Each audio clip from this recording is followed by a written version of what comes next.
Hey guys, welcome back. Welcome back to another wonderful episode of the Not That Deep podcast. I am your host, Didi Williams. Happy Monday fun day. How has your week been? What's the highlight of the week for you? Let me know down in the comment section below. Let's get to share ideas and just participate, okay? Yeah, so as you know, on the pod, every Monday I drop new and exciting videos. So if you're new to this channel, please head on over to the link in my bio, subscribe, share, like, follow, and most importantly, drop your comments down below. Here are some benefits you get to enjoy. You get to become part of the culture, you get to become part of the community, you get to become part of the family and the brand we're building over here at the Not That Deep podcast, where we don't take everything literally, but maybe we do, maybe we don't. Anyways, and then you get to enjoy our previous and past content, guys. So if you're new, welcome, but do the needful, which is just to hit that like button, to hit that follow and subscribe button. Not That Deep podcast. I do have a story that I'm so eager to share with you. I just can't wait to share it. This is crazy, you know? So this is the story of a lady who was sick. Let me just read it so you get the context.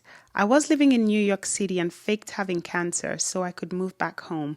But I didn't have enough money to stay in New York City. Neither did I have enough money to remain in New York City either. I had just ended a 5-year relationship because he was always cheating on me, but I was grateful for it to have ended and just had enough money to get my own apartment at the time. Also, I kept having fibroids in my breast. They were so painful and I was able to get a prophylactic mastectomy that was covered by my company's insurance. And thankfully, I took it. Also, for context, according to Google, for those of you who didn't know, a prophylactic mastectomy may involve the complete or partial removal of the breast or the breast tissues. Now, this is being done to avoid or to reduce the cases of cancer in patients that tend to have, such issues in the future. Moving on to the story. My neighbors assumed I had breast cancer, and after my surgery, I never stopped them from thinking that. She never officially asked, so I never officially told her anything, but she took me under her wings. She's an older woman, and I was between boyfriends, and I wasn't close to my family at the time. Well, that's when the lie started. I didn't stop her. I needed her. I felt so lost and alone. Then I remembered the first time the lie crossed my lips. I told a friend I had cancer and she suggested I get treatment back at home in Texas. I thought, how could this be justifiable? Is this justifiable reason for going back home? I was always afraid of what people thought of me if I couldn't hack it in New York City or if I was a failure. I used the lie to move back home. I moved back to Texas. I got an apartment for 1/5 of the price I was paying in New York City. I cut my long brown hair off. I cut it really short, pixie short. People would ask about me losing hair and I would say no, it doesn't happen to everyone. Of course it does. But somehow everyone in my life believed me. I'd fake doctor's appointments so those close to me thought I was getting treatments. That was almost 10 years ago. I still live in Texas. I'm married now with children, and having had cancer lives in my past. It rarely comes up today, but every opportunity I've had to donate, contribute, or work for breast cancer, I have. But the guilt is very much present. No one in my life knows about this. Not even my husband. He knows every single thing about me except for this. It is kind of wild typing this out, but because I've never breathed these words out loud to anyone, I didn't realize that a little pressure would lift off my shoulders. Don't get me wrong, I still have tons of pressure, but I am feeling a little shift by sharing, guys. So this story, when I read it, this was just it. This is how it came. I know a lot of people have a lot of things on their chest and on their minds, and we've all told a little bit of lie here and there, but honey, this is not a little bit of white lie. This is a lie that could destroy, or that has perhaps destroyed your relationships in your past, even with your friends and family. You've led a life for over a decade. Personally, I feel that is wrong, and that is not something to live by and to stand by. If you've participated, if you've had this guilt, perhaps it's a reason, or this is the opportunity you need to come clean about it and to address it once and for all, because it's crazy how you share these confessions with strangers, people who don't care, but the people that matters the most to you haven't even been aware of it, haven't even been told. So personally, I feel you should charity begins at home. So before you come out, and I know this is just a way for you to get it off your chest, look for support, but the best support you can get are from those closest to you or from those around you that loves you, starting from your family. Not That Deep Podcast. I do want to take this time to give someone his props, to give someone his flowers, to give someone his appreciation, his shout out. And this goes to none other than, drumrolls, Kamal. Yes, guys, you know him. Kamal is an amazing artist with a beautiful vocal. He's super talented, and this is just a shout out to Kamal, to support him, to tell him we love you, we love your music, we rock with you, we vibe with you all day, every day. Shout out to you, shout out to your craft.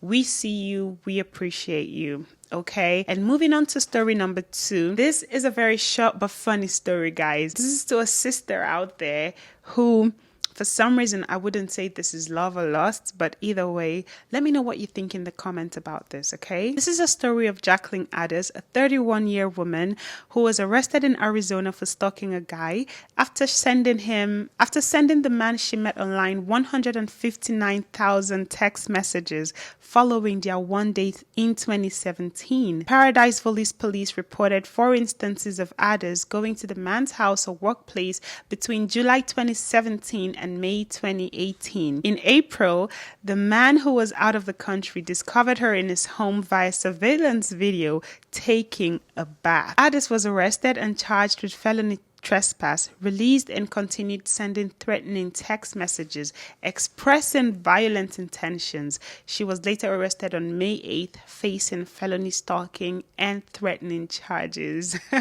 Okay, I don't mean to laugh, but this is so funny and hilarious. Not That Deep Podcast.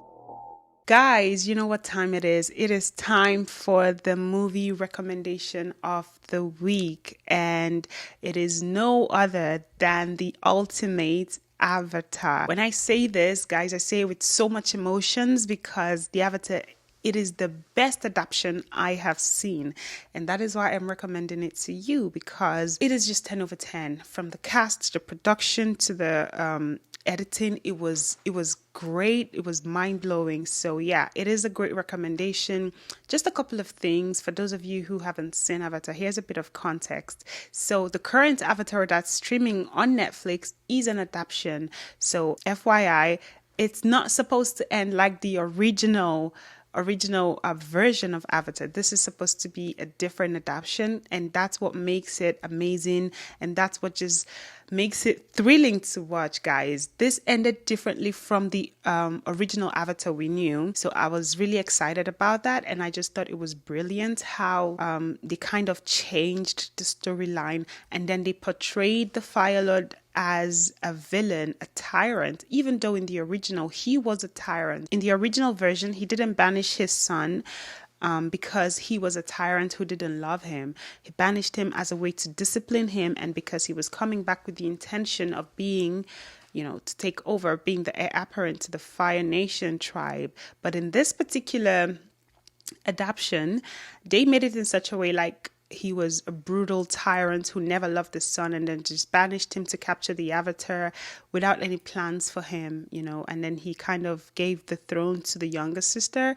But that is just what makes it. The twists and turns in this was epic. It was very relatable. It brought back all of the memories I had as a child, as a kid growing up. Because I could tell you one time when we would watch this Avatar series while we were kids and growing up, and then it rains, we would come under the rain to play and practice water bending and just, fool around and have so much laugh. And yeah, these are memories that, kind of kept my childhood going for me. So to be able to see that now, and especially in a more redefined manner, I think it's a top-notch show that you guys should and need to watch.